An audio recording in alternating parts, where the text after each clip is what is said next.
On today's show, we're going to talk about something called the dip. What happens when your salon gets flooded with business and then it starts to slow down? That's all on today's show.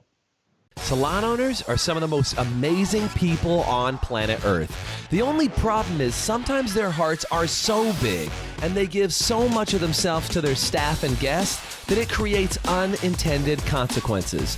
Our goal is to change the industry by elevating the way the rest of the world sees salons, spas, and barbershops and give it the credibility that it truly deserves. This is the Salon Owner Revo Show.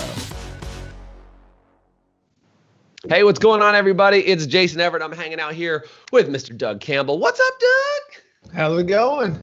Dude, glad to have you on today. We were talking about this. You know, I went and I saw a gal who just cut my kid's hair. My across the street neighbor, she cut my kid's hair the other day. And she said, shout out to Devaney, by the way, if Devaney's watching, she mentioned this. But Devaney said to me, she said, you know, Jason, we had this big flood of business where everybody came in and we were slammed. And like this week, it's starting to slow down. And Doug, you've been hearing that too. Like people are kind of, you know, they've been going along, and now they've hit this dip, right? Mm-hmm. This dip has kind of happened and everybody's like, okay, people have got their hair cut now. They're no longer freaking out about how soon can I get to my stylist. And salons all over the country are experiencing this dip, yeah? Yeah, and it's funny, you know, some people they're attributing it to all kinds of different things. Someone's like, oh, well, people are getting scared because there's a resurgence, or it has nothing to do with that. It has everything to do with that you just did 2 months of hair inside of a couple of weeks or a month. So now that we had some salons do their best month ever in 2 weeks, right? Mm-hmm. I mean, that's just unheard of. And by the way, if you're experiencing this dip process, do me a favor and type in the comments if you're on with us live. Do me a favor and type in the word dip, D-I-P. Also, want to know, just for sake of podcast and everything else, do me a favor and type in the chat where you are on from. I would love to find out where in the country or where around the world you are on the line from as you're hanging out with us here on today's podcast. And yeah, I think, you know, Doug, it's kind of an interesting management thing because there's some salons that are just going to do what I think most salons, frankly, are going to do this, is that they're going to stand back and they're just going to go, well, I guess that's just what's happening. You know, people have just, you know, they've gone away. There's nothing we can do. Like, we're just going to deal with it and I guess wait for them all to come back, right? So what do you predict as a salon owner? Like, what are you waiting for? What are you preparing for? And I think that's going to be really helpful. And then I'm going to give you guys tons of ideas too. And so there's two things. One, you know, some people are starting to experience the dip, and other people are like, no, I'm still super busy. But if you look forward on your books, you'll probably see that dip. You'll see that, you know, that it's starting to come. So thing is, so what do you do? And one of the things is, because what's going to happen, you'll come out of that dip in a few weeks, and you're going to be really busy again. So so how do we handle that? So one, in pre-booking, you need to look and see who can I pre-book a little shorter and who can I pre-book a little longer. Those two things will start to kind of spread that out, so it's not as big of a fluctuation. But what I really like is the opportunity on those dips to do, like we just did a program the other day on care marketing of how to market from the right perspective during this time that comes off as authentic and draws people to you. That doing that right now, when you see that dip coming, upping that type of care marketing, because now if we have the opportunity to fill that dip in with new guests. So now that we're just raising the level across the board and we're just becoming busier across the board. So I think it's a combination of the way that you pre-book people and to stretch it out a little bit, and then also using that as an opportunity to bring new guests in and get them on your books because people are opening at different times. There's a lot of stylist swapping going on. There's a lot. I mean, again, you know, I always give Lindsay Haney credit for this one in the academy, but she calls them the get around cards, you know, encouraging stylists to let their guests work with other stylists, which again, if you're in a team-based salon or a commission-based salon and you're trying to figure out how do you get everybody on the books, don't be afraid to put other guests with other stylists and let them have a backup stylist. You know what I mean? Well, even from people leaving maybe the salon that they were at and they weren't thrilled with it, and now the comeback, it's that opportunity without having to seem like a bad person to switch if you weren't communicating well, they took you for granted, or that the experience at your normal salon, they've just really has got the whole dictate up on the wall of all the things we're not going to do and what you have to do. And so, man, and by the way, talk about that for a second, because we actually snuck that in. Now, not to get into like care marketing forever, but I think that's really, really important. Because like, I'm going to say this, Doug, like as brutal as this might be to say, I think some people went back to their salon and they didn't like the experience that was going on. And we talked about this a lot inside the academy. So you guys are getting as much of this, being outside the academy as possible. But there's a lot of salons that just put up these signs that said, don't do this, don't do that. Stop. No shoes, no shirts, no service, no mask, no, you know what I mean? And it's like I have a neighbor who at their house, not the same neighbor I just talked about, different neighbor, but it says like no soliciting, no Girl Scout cookies, no religion, no whatever. And I'm like, what an inviting household. Like there's a welcome mat and there's kind of a FU mat. That's the FU mat, right? And a lot of salons ended up sending out the wrong message by putting up a giant stop sign. Like I was actually standing inside the salon when I got my boy's haircut, standing inside the salon, looking outside, and people were walking up to the window to walk in, and then they kind of like would freeze, and they look at the sign that said like, don't walk in unless you have your mask on properly and all this stuff. And then they kind of like didn't know what to do. I'm like, wow, what a great, amazing salon experience to walk into a punch in the face before you get there. Like there's a lot of wrong ways to do this right now.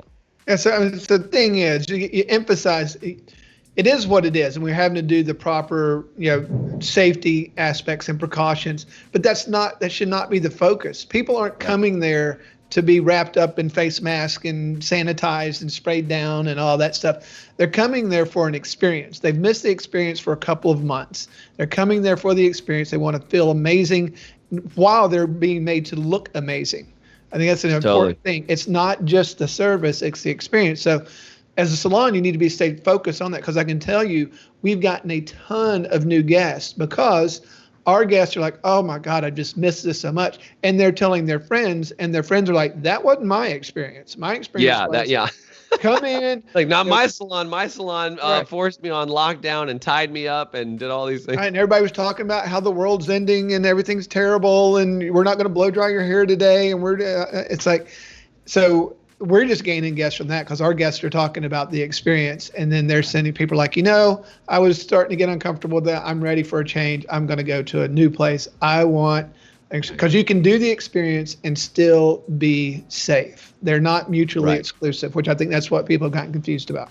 Yeah, and I think so. This is really important. So we're talking about managing the dip, right? We're managing the dip and saying, how do we make sure that you don't just have a fall off in clients and customers? And so there's a couple of things. If you've experienced that dip, do me a favor. Like I said, comment with the word dip because I want to know. But here's the thing, is that there's a couple of things contributing to the dip. Number one, are you scaring clients and customers off because your experience when they come in the salon is less than optimum? Are you telling them all the don'ts? Like I saw my friend Matt Beck. He said something really good while salons were closed. And again, freesaloneducation.com. You can go check out Matt's stuff. He does an incredible show. I've been on his podcast a couple times. He's a great dude.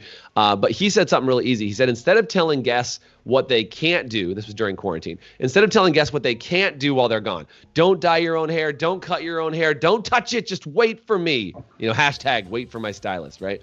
But what he said was, instead of telling them what not to do, can we tell them what they can do? And I think that attitude parlays over really well into what we're talking about here, Doug, is that instead of telling your guests like, if you don't have a mask, you can't come in if you don't do that, versus like, talking to them about what they can do. Like, we're still going to be able to give you a world-class treatment. We're still going to be able to give you all these exciting things. We're still going to be able to do your hair, mask or no mask, and just a mask is a part of it, not just like temperature gun in your face, mask on your face, giant hazmat suit. Like, again, this isn't about scare tactics. It's about getting it done. So number one thing is, are you unintentionally scaring away your guests because of all your safety protocols that are in place? I'm not saying remove the safety protocols. I'm just saying, how are you positioning it? Does it have some humor to it? Is it being fun? Are you, and again, we talked about this in lots of things that we've been doing in the academy, is what are the conversations that your stylists are actually having with the guests? Meaning, did you tell the stylists to talk positively about things that are going on, or are they just right back to talking about drama and issues and what was the worst thing that happened during, like, think about how you want that guest to leave, how you want them to feel. What experience do you want them to walk away with? Did they feel cared for, loved on and appreciated, or did they feel taken care of like, a number in a factory? And I think that will contribute to the dip. Second thing you mentioned, Doug, was about marketing and advertising. Is that if you don't have a marketing machine, and we do a bunch of programs on that. We have in our $1 Million Salon and Spa program, we do a ton of marketing. We also have our social media crash course. We talk about marketing, and I think if you don't create, Doug, in our genius model for kind of how the salon works, we talk about something called a marketing machine, right? And a marketing machine is something that you can turn on and turn off, and it delivers guests to you. In fact, we have people who've gone through and created the marketing machine that we recommend, and they can, for $20 to $30, put a new guest in a seat, right? Like that's super, super important. Is knowing if you spend $200, that you're gonna get 10 guests through the door. Like that's a really, really important thing to be aware of. And if you don't have that marketing machine and that's not set up, guess what? You're going to experience that slump and that dip because you're just waiting for them to pre-book. And then the third thing you said, Doug, was pre-book. So I jumped in there. I just want to get all three of those in, right? So we've got, so the first one up on deck is making sure the experience is great. Second one is advertising. Third one is managing your pre-book. I know you wanted to say something. Go ahead, man. Well, I'll go through the three of those. Is one, the experience, because that's going to get you a lot of referrals.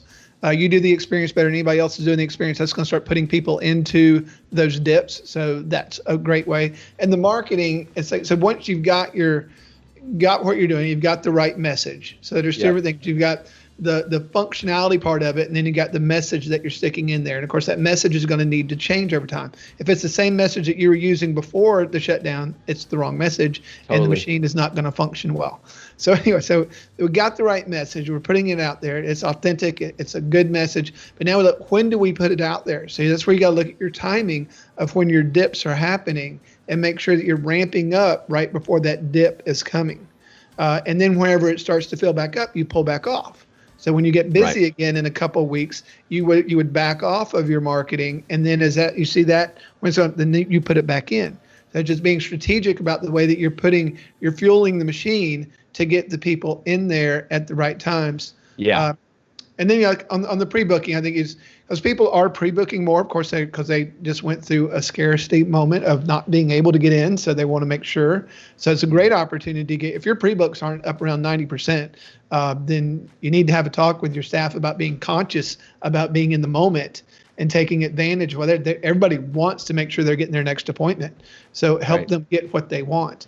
And then don't feel like because it's starting to slow down, the pre-booking is not as big of a deal anymore because it'll be fine. You're going to hit another window. Think of it like this. Doug, I was mentioning this earlier. It's like, do you guys know what rubberneckers are? If you guys know what rubberneckers are, type in the chat and say rubberneckers, because like when you're driving down the freeway and like this could be anything. Car broke down on the side of the road. Right? Whether it's running, not running, whatever on the side of the road. There's a lot of people that they slow down and they rubberneck by that car, right? And you're like, why is there a traffic jam on the freeway? Because there was some car on the side of the road that was pulled over, the person standing outside their car on their cell phone, and everybody's going, are they okay? Is everything all right? And so they slow down as they pass that person, and then they speed up. You've got that same blockage in your salon because that rubberneck moment was like everybody's trying to get in, so it slows down and it backs up the traffic, and then it's going to get released, right? So you're getting that release right on the other side. So how do you make sure you get rid of that rubbernecking sort of moment where everybody just clogs the spot at that one time? Is like what Doug is saying is make sure that you have advertising. This is about managing traffic flow. That's why they do things like putting in, like where I live anyway, there's signals that slow down the traffic. So you got to release the traffic at specific times or strategically do that. So you want to really pay attention to the timing of your marketing and look at it. Look at your books. Look at what's coming up in the next 2 or 3 weeks, because in 2 or 3 weeks, you might be completely slammed. So you want to incentivize some people to book 8 weeks out and incentivize some people to book 2 weeks out. So make sure your men's cuts are being scheduled a little tighter, and some of the other people who can stretch out a little bit more, but start managing that and then fill in those gaps with your advertising and marketing. And again, Doug, you mentioned something I want to add to is that your marketing should be changing. You guys ready for this? Between every 10 to 14 days right now. So many people before this whole thing happened, like Doug, I remember inside the academy, somebody was like, I have the whole rest of my year planned out from social media. Aren't I awesome? And they were like, cool, pandemic. Like, good luck trying to get your marketing, like the whole rest of the year, all your marketing is junked. And we were even talking about this, is we had to completely revise our plan for the rest of the year for our live events and what we're doing and what's going on publicly from a marketing standpoint, because and by the way, it used to be like if you were 1 year ahead, you were doing pretty well. Now, Doug and I are talking about we're planning in little 3-month sprints. We're just doing these 3-month sprints and just saying, okay, do we have a general idea of what we want our marketing to look like over the next 3 months? And really, we're changing it up every 10 days to 2 weeks. We're changing up the messaging. We're changing up what we're talking about. We're not deciding what we're going to do on a podcast 3 months from now because, the world's been an interesting place. Anything could freaking happen in the next 3 months, right? So you should be in that same mode. And if you're doing some short-term planning, would you guys type in the chat for me and just say short-term? I want to know because I think, short-term planning makes such a big difference. Doug, what are you guys planning in the salon and barbershop, things like that? How are you guys paying attention to this flow and cycle and the short-term planning piece as opposed to your long-term marketing that you were doing? Yeah, I mean, so right now, which is different than what we were doing before, is that we're focusing on putting that experience part out there because that's what people are missing. That's the hole that's in their life. And so we want them to come in because if they get the experience in our salon, they start to get some feeling of normalcy back into their life. And so that's what we're pushing right now. Of course, if the pandemic hadn't happened, that would be a little weird, to putting it out there in that context. But so it's not. And one of the other things I'd say, you can still be putting stuff in your content barn, meaning that there's still you can bank resources, and all right? Videos and how-tos and all that stuff. Just because things have changed doesn't mean all that gets thrown away. You can just repurpose some of that stuff. So what I refer to it, as your content barn. Just keep storing things away, know where it is. So when you want to go grab it, you don't always have to redo stuff. But you can. I like that you said barn. By the way, that's very entertaining to me. That's very country of you. He's like my content barn. A content barn. I like it. All dwelling lawns. A barn, you say, huh? Let's call it you for you city dwellers. You can call it your storage unit or your extra closet. But yeah, it is that place where you get to keep all of those items in your marketing and bank them. And again, the marketing bank that you had, now you have people in before and after pictures wearing their mask. Like it's a big deal. I think being tuned into understanding how to make people still look gorgeous. And Doug, you said it really well in our call earlier this week in the Academy. But it really is about showing people how they will still have an amazing world-class experience when they're in the salon, and they'll still feel amazing when they come in and have their salon guest experience. I think it's just extraordinary to be able to do that, provided that they're still safe and all those things. Yeah, I mean, because you can do both. I mean, they're not mutually exclusive, being safe and providing a good, positive experience. And positive being the optimal word there. You're the curator of that. If you're not, as the leader in your salon, putting that positive thing out there and giving people them to see it, because there's two ways you can deal with things. I think all the good and bad's out there. You can choose to sell your ship through the positive waters, or you can choose to sell it through the negative. That's completely up to you. But it both exists for you every day. So you can decide where you want to take it. And then it's going to be a better work environment. People are going to enjoy you more. People are going to come to you instead of be, for lack of a better word, repelled from you. So I think those are. Yeah, there's an interesting book out there, and I'm trying to remember the author. I think his name was this Australian dentist. His name was Dr. Paddy Lund. And Lund, and he wrote a book called Critical Non-Essentials. And I know we did a training in the Academy. Man, how long has it been? It's like 3 years ago we did training in the Academy on this. But Dr. Paddy Lund, this Australian dentist, had a waiting list of patients for he was 6 months out before you could see him. And it wasn't because he did some amazing surgery. It was because he focused his entire business on something called critical non-essentials, meaning what are all those little 1% details that make a big difference when people walk in the salon? Things like he had this very fancy coffee machine that did all these things. And you had he had custom, it was like all kinds of custom things all over the dentist's office to really make the experience exceptional. Now, this is what I think is really important for you to know about this critical non-essentials is they're critical because they make a huge difference to your salon guests when they're sitting inside your salon. But if you didn't have them, it wouldn't make your salon not functional. Does that make sense, you guys? So if that makes sense, do me a favor and say makes sense in the chat. But the idea is that if you eliminated them, nobody would call and complain and say, hey, you didn't cut or color my hair. I didn't get a shampoo. I didn't get all this stuff. But all of these critical non-essentials make such a massive difference, especially now, especially in this environment. I think what happened, Doug, is so many salons removed all their critical non-essentials. Oh, well, hot towels, can't do those anymore. Oh, blow dry. Can't do that anymore. We're definitely not going to shampoo your hair. Like I saw people that were doing things like they were saying, well, you shampoo your hair at home and come in on wet, cut your hair. It's like, I get from a safety standpoint how some of those things can make sense. And like logically you go, oh, that's a better way. It's a safer way for us to do things. My challenge to you is, how can you maintain safety and still maintain the niceties that used to exist inside the salon? Or, I know it sounds crazy, how do you add some more niceties that are also safeties? Yeah, it's just the way that you think through. I mean, people that I think would not bat in is, I heard one salon was asking people or told people that they had to process in their car. They could get the color put on in the salon, but then you had to go sit in your car and process. Yeah. And it's like, yeah, it's like, think through it. You can be safe and have a safe environment and still give an amazing experience. Don't give in to this is my excuse to cut or just operate from a place of fear. Is that, everybody's got to be in hazmat suits and 2 minutes contact at a time. Well, I heard this one too, Doug. And again, I don't even remember who this was. I'm not making fun of anybody specifically, but they said, we're no longer going to do consultations or tell anybody about retail because that's too much contact with the guest. Right. I mean, that's and that's just going the wrong direction. Do you know what I'm saying? It's like, and again, I've seen the signs say, don't touch the retail products on the shelf. But like, the question becomes, do you put a sign up that says, don't touch this retail product, ask for help? Or do you put up a sign that says, due to COVID-19 and added restrictions, we now offer personalized consultations and we'll help you with all the product so you don't have to touch it. Like, there's just a different spin on it. Are you putting that positive spin on, or are you saying, please don't touch no matter what you do?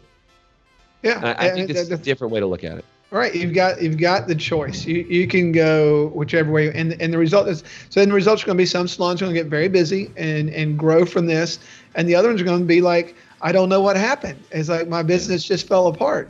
It's like, well, if you were pushing, it was a negative environment. It was all of what you can't do and have minimum service, minimum experience, same price. Then people probably aren't going to be real excited about coming back into your space. Totally.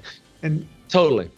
I completely agree. So guys, if you have enjoyed this podcast, do me a favor and say enjoyed it down in the comments section. If you are on podcast listening to us just in your ear spaces, I just want to say thank you for hanging out with us. Thank you for listening. Thank you for being a part of the Evo Revo podcast with Doug and myself. Every week we come together to make sure that we're dealing with the hottest topics in the industry, giving you the latest information and making sure that your salon can grow in the way that it needs to. If you're listening to us in your ear spaces while you're driving around, we'd love it for you.